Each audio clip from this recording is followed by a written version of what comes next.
des marges. Quand je parle de nécessité d'adaptation, je crois, et permettez-moi d'être un peu simpliste, mais je crois au cœur de notre conviction, il y a la mauvaise et la bonne réponse.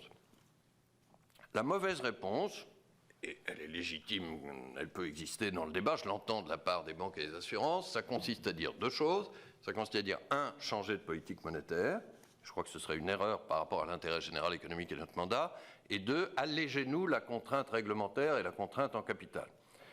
Monsieur Bocquella, je vous rejoins, je crois qu'il n'est pas question de déréglementer aujourd'hui.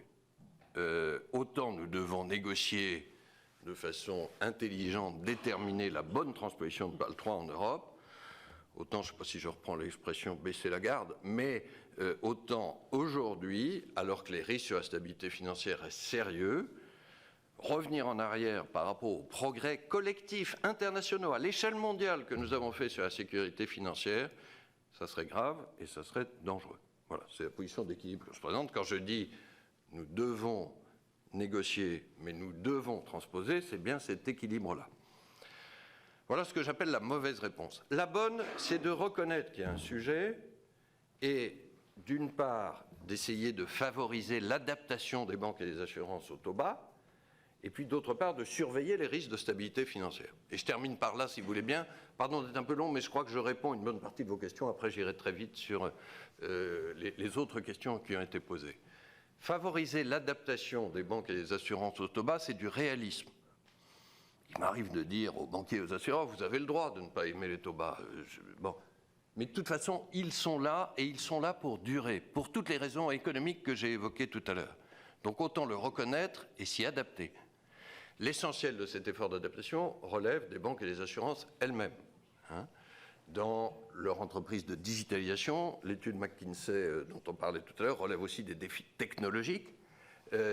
Dans leurs efforts d'efficacité opérationnelle et, si possible, je redirai un mot de l'union bancaire, dans la consolidation souhaitable, parce que les banques européennes sont malheureusement de taille beaucoup plus réduite que les banques américaines, surtout en transfrontière. Bon, ça, c'est pas à nous d'en décider. Et la stratégie des banques et des assurances, c'est leurs dirigeants qui les savent mieux que nous. Mais nous pouvons contribuer à cette adaptation. Et il y a...